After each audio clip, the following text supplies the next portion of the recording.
From the KELOLAND Digital Desk, I'm meteorologist Scott Mundt. This is Weather or Not for Friday, January 9th. Coming up on today's show, we'll talk about our weekend forecast. Feel more like January tomorrow than the temperatures that we have been experiencing, but that will be short-lived. Temperatures will warm Monday, Tuesday. We'll show you our forecast for now. Would not be surprised if those numbers are forecast to be a little bit warmer. And then we'll be joined by meteorologist Brian Karstens and talk about our weather pattern ahead. For today, we'll have mostly cloudy skies, eastern KELOLAND, starting with clear skies and cooler or cold temperatures as numbers fell to the teens for some of us in eastern South Dakota, Minnesota, and Iowa. Even had a couple of snow showers this morning in western South Dakota. As we continue through time. Now, notice it is keeping these cloudy skies across eastern KELOLAND. With it, I'll just mention there is that chance that maybe at a couple of scattered flurries, quick hit of light snow, anything that falls and hits the ground will remain light. And then for tomorrow, we'll have a northwest wind. Notice we'll also have clear skies across eastern, northeastern South Dakota. We'll have to watch that clearing line. Right now, it's trying to move from Huron to Sioux Falls. This is tomorrow morning at 9 o'clock, so we may have some sunshine there across eastern KELOLAND. Not that far off, just off to the west, mostly cloudy skies. We'll watch for maybe a couple of these snow showers, much like what we had this morning in western South Dakota. We can wake up to a couple of those snow showers across the west. Minor light accumulations are in the forecast, and things are expected to weaken as we do get into the afternoon, and then as we do get into Sunday, we'll slowly start to warm. We'll talk more about that coming up a little bit later in the next segment when we talk more about our weekend forecast. Winds will pick up today, western South Dakota, northwest winds.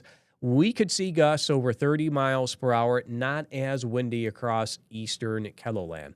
Forecast for today, temperatures will reach the 30s and 40s, 30s across the east, 40s in central, and I'll say parts of western South Dakota. We will watch those 20% chances that you see across eastern KELOLAND.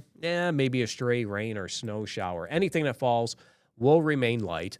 Forecast tonight, temperatures will fall to the teens and 20s. We'll try to bring in partly cloudy skies across eastern South Dakota. So we could start with sunshine for tomorrow in eastern KELOLAND, and then we'll have a slow increase in cloud cover, I think, as we do go through the day. As tomorrow's temperatures will only be in the teens and 20s across eastern South Dakota, so feeling more like January across the east. And we'll have more weekend details coming up after the break. Stay with us. You're watching Weather or Not.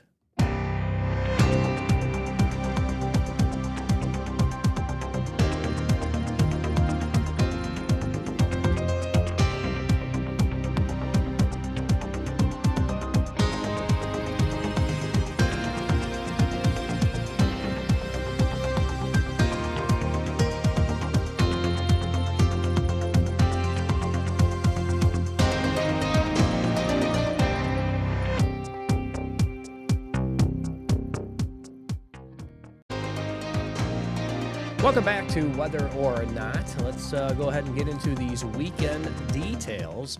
As we've been mentioning that tomorrow will feel more like January. We haven't seen temperatures like this, it seems like, for quite a while to bring these temperatures at least closer to the climate averages, which puts these numbers into the 20s for highs across eastern South Dakota. And that's what we'll have in Sioux Falls and Aberdeen.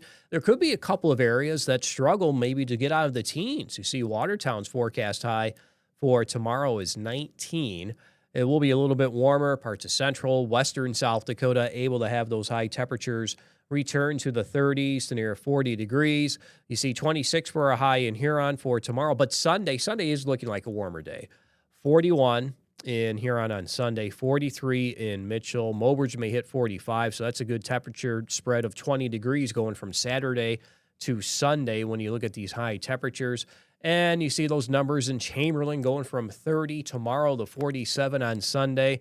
And in Deadwood, we may have a couple of snow showers for tomorrow, 36, otherwise partly cloudy, and 50 on Sunday. Here's what's going on at the surface here as we do take a look at tomorrow. There's a look at those scattered snow showers. They'll try to develop in parts of central South Dakota. They will weaken as we do go through the day. By the evening, it looks like everybody should have dry skies. And then as we do get into Sunday, we'll start to see the wind change direction, more of a southerly wind that, of course, will help us warm. We are forecasting those dry skies. By midday, temperatures still in the 20s across eastern KELOLAND, but I think as we do get into the afternoon, those numbers will start to warm for eastern South Dakota. And that warmth will continue straight into Monday and Tuesday. And those details are coming up next. Stay with us. You're watching Weather or Not.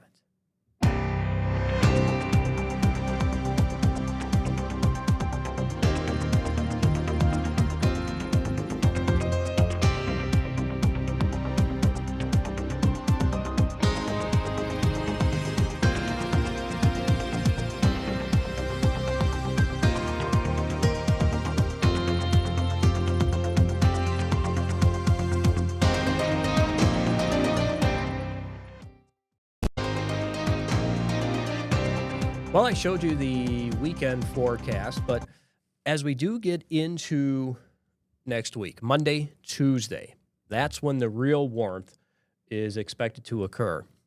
Too bad it's not for the weekend. Oh, and guess what? The way things look right now, the following weekend, we'll probably have warm temperatures going through next week, above average. Then the following weekend, temperatures will slide again. That's what we have going in our 10-day temperature trend, just going beyond that 7-day forecast into next weekend. Numbers may cool below average yet again, just in time for the weekend. So we'll see what happens. But before then, let's go ahead and run through all the 7-day forecasts for you, because I do want to show you our temperatures Monday, Tuesday. Right now, we have numbers in the 40s for Monday and Tuesday. The evidence is there that temperatures can be a little bit warmer. I was going through that during KELOLAND this morning, and I went through all 4 cities, just looking at some of these numbers for Monday, Tuesday, and they're coming in a little bit warmer. So I would not be surprised if for the afternoon update that you do see warmer temperatures early next week, but we're still looking at numbers in the 40s here, Monday, Tuesday. It's still a good, 15, 20 degrees above the climate average across eastern KELOLAND. There is the chance that we can hit 50 one of those days. I think for Sioux Falls, it may end up happening on Tuesday. We'll have to watch, these isolated chances for these showers. We have them in at 20% on Tuesday. So the confidence isn't very high. I'm in more favor of seeing these warmer temperatures. I did change these numbers here in the central South Dakota to reflect the lower 50s. Monday and Tuesday, and finally we bring in Rapid City. Temperature right now, Monday at 60, 55 for a high on Tuesday. We're watching a system that it's coming in from the northwest, limited moisture with it. We'll see if we're able to get any precipitation. That's why it's only in there at about 20, maybe 30%. I think if we do, the odds might be greater parts of northeastern South Dakota, just the way the Clipper's coming in. A little bit closer to that area. So we'll see what happens. But right now, 20 to 30% chance to see precipitation as we get into Tuesday. Here's a look at the top 5 warmest days for not January 12th, January 12th. And I'm sure it's the next graphic that I screwed that up on too. My goodness. That is the thing that is most embarrassing to me, is when I make these mistakes. And see if I could just get this going on the fly for you, too. I know how to spell January. It's not one of those words that I do have to look up every now and then. January. There we go. That's a little bit better. I'll have to make that adjustment on the next slide, too. But at least I caught my own mistake. So this is for January 12th, the top 5 warmest days. See in Sioux Falls, 58. That's the record. Aberdeen, 58. Both years at 1987. You could throw in Pierre, 1987 at 64. So we'll see how close we get to getting into the top 5. Again, I would not be surprised if those numbers do get nudged up a little across eastern KELOLAND. Right now, we do have temperatures in the middle, maybe the upper 40s for highs. So if we do see those numbers get into the upper 40s in Sioux Falls, that's enough to crack the top 5. Enough to maybe get into the top 3 or 4 there in Aberdeen, if we get those temperatures warm enough. And to get into the top 3 in Pierre, we'll have to get into the 60s. Right now, we have temperatures in the lower 50s, so I'll hold off in Pierre. Rapid City, there's a chance we could easily get into maybe the top 5 for those areas. Now, on this graphic again, let me just go ahead and get in here and change that January for you. I'm quickly putting these together, and sometimes my mind's just not working fast enough. So let me get that in there, January. Okay, now that's spelled correctly. So we will watch these temperatures as we do get into Tuesday as well. You can see the top 5 in Sioux Falls. The record is 60 degrees and 87, Aberdeen 56 and 87. And you see as we go down in the Pierre, 60 is the record on January 13th. And we are forecasting, I'd say, 52 for both Tuesday and Monday in Pierre. So if we hit 52, that will get us in the top 5 in Pierre. And Rapid City only need to get to the lower 60s. We'll see what happens, but I think on Tuesday, that's when the cooler air may start to come in across western South Dakota. That could put that area in jeopardy to get into the top 5. We'll see what happens. But the Sioux Falls forecast, I looked at those computer models, and I think the average came out from the 10 different forecast models that I looked at. I think the average came out to be 51 or 52. I have my notebook in my bag over to the right. So I wouldn't be surprised if, we do end up warming. It continue with the southwest wind on Tuesday. Now, keep in mind, too, the problem that we may have, of course, is cloud cover with how much sunshine we see. That's always a big factor, especially this time of year. We need some good mixing with our winds. Anytime we get a good southwest wind, that will help us warm. So we need those factors built into the forecast to bring these temperatures to those levels. So hopefully that does end up happening by the time we do get into Monday or Tuesday. I know we were several days out from Christmas, and we were saying, oh, yeah, temperatures will maybe get into the upper 40s, lower 50s, tie a record. But you know what happened? The fog rolled in, low-level clouds stayed, never saw sunshine, and temperatures stayed cool, but still above average on Christmas Day with a high of 40. So we do have these factors that we continue to follow as the days do get closer. But right now, it looks like Monday, Tuesday will end up being the warmest days we do have going out of the work week. Coming up in our next weather segment, we'll talk about our weather pattern with meteorologist Brian Karstens. Stay with us. You're watching Weather or Not.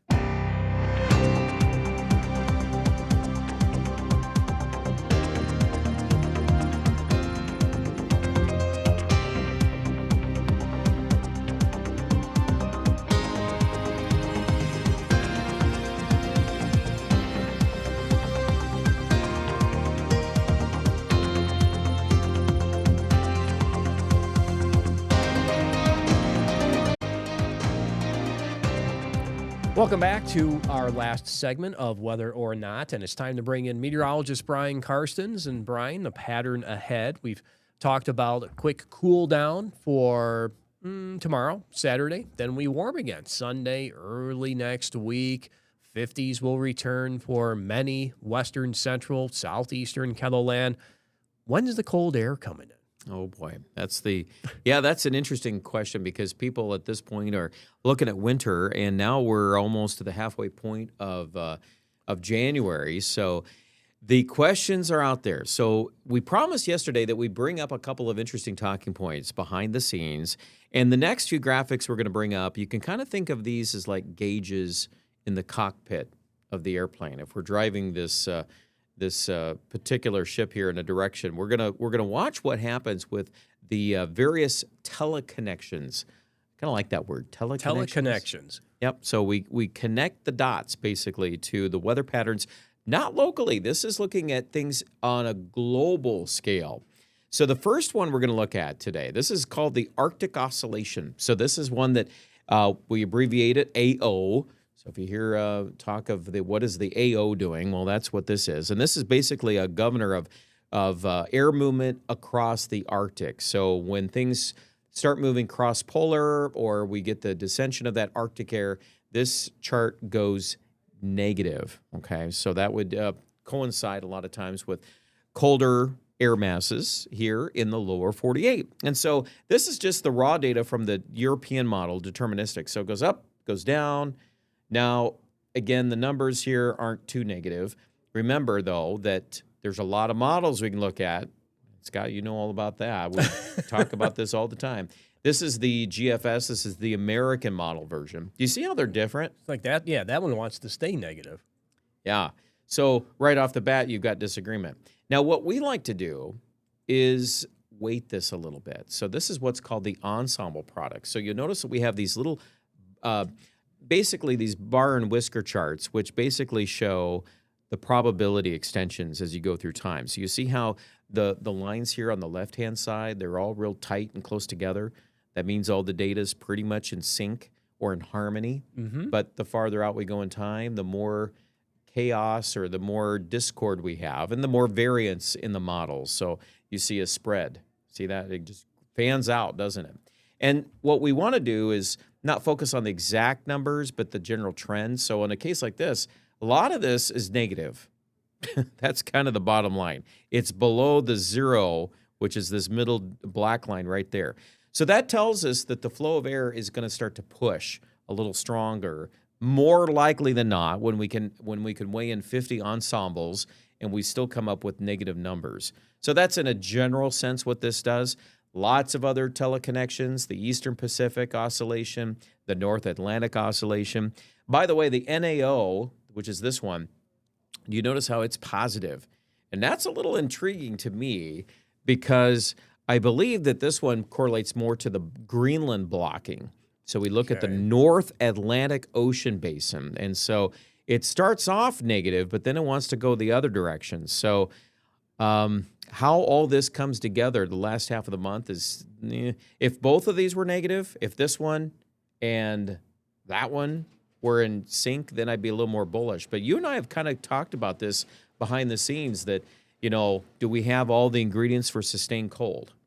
And that's something that we haven't seen, I think, as we've gone through the winter so far. You even go back to November, we've had our hits of colder air and, just being below average. I think we've had days of 4, maybe 5 with our temperatures. Well, I'm just looking at the highs being below average. I'm not talking about a cold outbreak. And we have had that too, where temperatures are below zero, say, but those days have not lasted. Yeah. Those have been very short-lived. Yep. And even this weekend is another example of some transient cold that kind of runs through the pattern and runs out.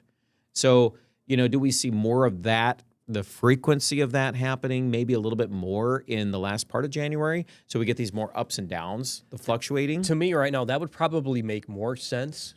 Yeah. Instead of staying up, we'll probably have, like you said, have more ups and downs. It will waffle back and forth. Yep. And it's classic when you see something like that over the Great Lakes, pretty decent upper level low. That's at the 500 millibar level, which is mid levels of the atmosphere.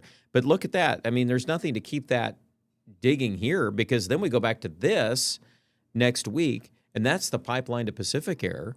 And, when you see the fire hose like that coming into Seattle, well, all that's doing is it's coming right over the mountains. In fact, it's very obvious when you see a map like this, and that's why we're able to forecast 60 degrees in Rapid City. There's a funny thing I was thinking about this morning is there's a formula, and I don't really have it right off the top of my head, but it's if you take an air parcel from Seattle, Washington, and you take it right over the Rockies, and you can descend that, and you could actually do a mathematical formula that'll compute right where your air temperature would be in, like, Rapid City, South Dakota, for example, if you can trace the air. So it's that's a weekend project for you. Yeah, a little more beyond than what I probably have time to do, but this is where we're at, Scott. It's like, yeah, you see the air, it's going to warm up. The modeling does a pretty good job of handling that.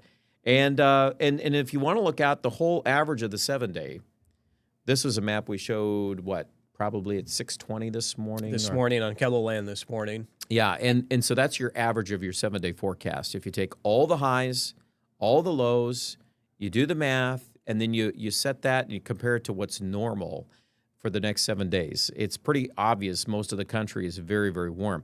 And we're in the middle of probably the warmest. If you go up into southern Canada relative to average, it's even more striking. But then the second set of 14, well, this goes out 14 days. So day 7 to day 14. Look at the eastern half of the country. And I think there's something going on here. This is part of that blocking, that part of that Arctic air that's trying to nudge. So it is trying to cool us in Minnesota into Wisconsin. But South Dakota still spends quite a bit of time above average. Maybe not as much. The colors, the deepness of the reds and the magentas maybe aren't there. So let's just see how that handles. I think that's signaling to me northwest flow pattern, because the jet stream will split the difference between the two colors. Right. You can see how warm western Canada is. So, to me, that just tells you that there's a nice ridge there across the western United States into Canada. And then with the east being a little bit cooler, it probably starts the dip just to the east of us with that northwest flow. Yeah. And for us to get sustained Arctic outbreaks, we would have to start seeing the timeline switch to where that Alberta area and Saskatchewan, where it gets really cold up there. And there's still some modeling that's still suggesting that's going to happen. But in my opinion, when you see the overwhelming weight of this shifting east, like the Mississippi Valley east, that says, Florida is going to be kind of rough, compared to normal. Even Georgia and the Tennessee Valley, some real winter weather could spill in for the eastern third of the country. But for us, that's not a big blockbuster snow pattern. And I showed this before too. The only snow, now again, this is broad brushing the snow pattern, so we're not going to get, all the details here. But honestly, even that first streak of snow in Kansas and Colorado, that's today and tomorrow. That's not the extended long-range picture. Most of the snow the next 2 weeks is going to go into the Great Lakes, New England, and then we'll just see what zips through here. And we can get some snow in this pattern, but it's more likely going to be one of those deals where we won't know much until 2 or 3 days out. Yes, and we're not looking at any blockbuster systems by any means. As long as we stay with that ridge off to the west and we're stuck underneath that ridge with that Pacific air, we don't expect to see any big storm systems to roll across the area. I do think that we will see our temperatures waffle a little bit more back and forth, maybe for the second half of the month, maybe the last week to week and a half of the month. We keep delaying this. Will we deny it, though? Yeah, the delay, well, I'm not surprised because it made sense to me from early on to push this at least into the third week of January. And that still looks like that's when we'll start seeing a little more activity building in this pattern. But no, can it just stick around? And when people ask, well, are we going to stay like below zero for a couple of days or that kind of severe cold? Not yet. Right now, it doesn't look like it, Not does yet. it? But we'll continue to follow it, right? That's right. It's our job. Thank you for joining us on this latest edition of Whether or Not. Have yourself a great weekend.